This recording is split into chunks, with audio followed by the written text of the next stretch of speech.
बलात्कार जो किसी महिला या किसी भी लड़की की पूरी जिंदगी बर्बाद कर देता है।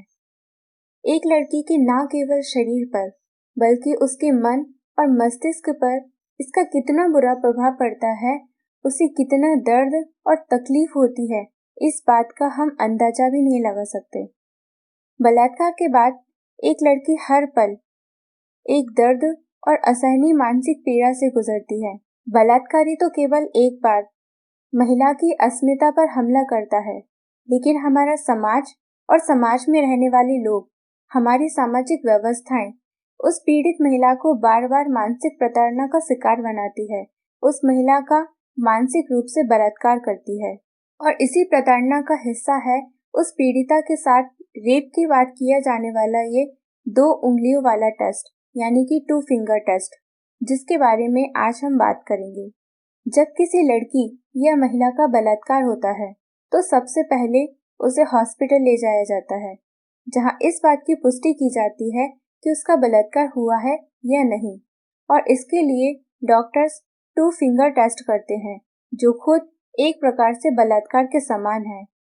क्या होता है 2 फिंगर टेस्ट और कैसे किया जाता है यह एक प्रकार का मेडिकल परीक्षण है, जिसे इंग्लिश में वेजाइनल एग्जामिनेशन कहते हैं, जिसके माध्यम से एक लड़की की वर्जिनिटी यानी कि कौमार्य परीक्षण किया जाता है, यानी लड़की के साथ रेप हुआ है या नहीं, या वो वर्जिन है या नहीं, इस बात का पता लगाया जाता है।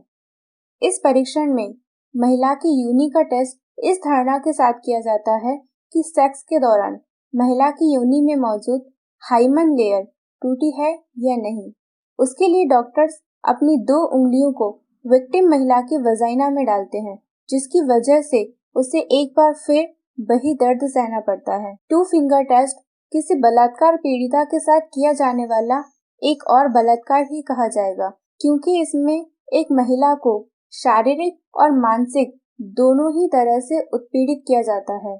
इस टेस्ट पर सुप्रीम कोर्ट ने 2013 में रोक लगा दी थी, लेकिन आज भी देश में कई डॉक्टर्स इस तकनीक का इस्तेमाल करते हैं। बीते दिनों गुजरात हाई कोर्ट ने भी यह कहा है कि यह टेस्ट हर औरत और लड़की के स्वाभिमान, उसकी निजता और अधिकार के खिलाफ है। जस्टिस JS वर्मा समिति ने भी इसकी तीखी आलोचना की है। 23 जनवरी 2013 को अपनी रिपोर्ट में कहा, सेक्स अपराध कानून का विषय है, न कि मेडिकल डायग्नोसिस का। महिला की वजाइना के लचीलेपन का बलात्कार से कोई लेना देना नहीं है। इसमें 2 फिंगर टेस्ट ना करने की सलाह दी गई है। डॉक्टर्स जो ये कहते हैं कि जब किसी महिला के साथ जबरदस्ती सेक्स किया जाता है तो हाइमन जल्दी टूटती है, जबकि सहमति से किए गए सेक्स में ऐसा नहीं होता। ऐसा कैसे हो सकता है? हाइमन का टूटना महिला की इम्यूनिटी पर डिपेंड करता है। इससे बलात्कार की पुष्टि नहीं हो सकती। रिसर्च के मुताबिक खेलने, साइकिल चलाने, स्विमिंग करने, दौड़ने, रस्सी कूदने या किसी भी प्रकार का ज्यादा वजन उठाने वाले काम में हाइमन टूट सकती है। एमनेस्टी इंटरनेशनल ने इस टेस्ट को अपमानजनक और मानव अधिकारों के खिलाफ माना गया है और कई देशों में ये अवैध घोषित किया है। कोर्ट का इस पर कहना है कि 2 फिंगर टेस्ट भारतीय सेक्स अधिनियम की धारा 155 बलात्कार पीड़िता की विश्वसनीयता को इस आधार पर संदेह करने की अनुमति नहीं देती है कि वह सामान्यतः अनैतिक चरित्र की है। जस्टिस JV पर्दिवाल और जस्टिस भार्गव की बेंच ने कहा है, 2 फिंगर टेस्ट भारतीय सेक्स अधिनियम की धारा 186 के प्रत्यक्ष विरोध में है, जिसका मानना है कि बलात्कार या बलात्कार के प्रयास के मामले में पीड़िता के सामान्य चरित्र पर सवाल उठाने की अनुमति नहीं होगी। यौन उत्पीड़न के मामलों में ये तकनीक खुद परीक्षण के सबसे अवैध तरीकों में से एक है और इसका कोई फॉरेंसिक महत्व नहीं है। यौन उत्पीड़न के समय वह महिला पीड़िता की सहमति थी या नहीं, यह टेस्ट इस बात की भी पुष्टि नहीं कर सकता।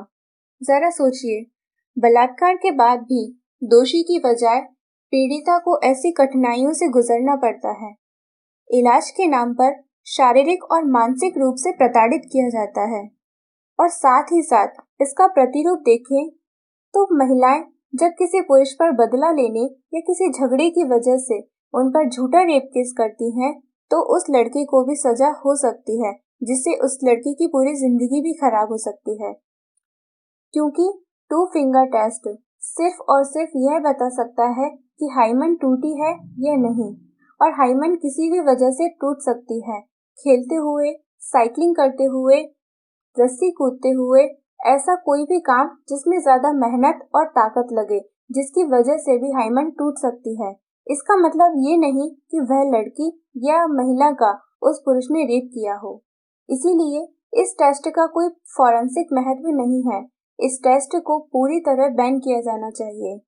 आज के टाइम में साइंस एंड टेक्नोलॉजी इतनी आगे बढ़ चुकी है, फिर भी कुछ टेस्ट इस तरह से किए जाते हैं जिनका कोई आधार नहीं है। रेप टेस्ट के लिए भी नई तकनीक का आना जरूरी है, जिसकी वजह से पीड़िता को इंसाफ मिलने में आसानी हो, साथ ही किसी निर्दोष को सजा ना मिल सके। जय हिंद।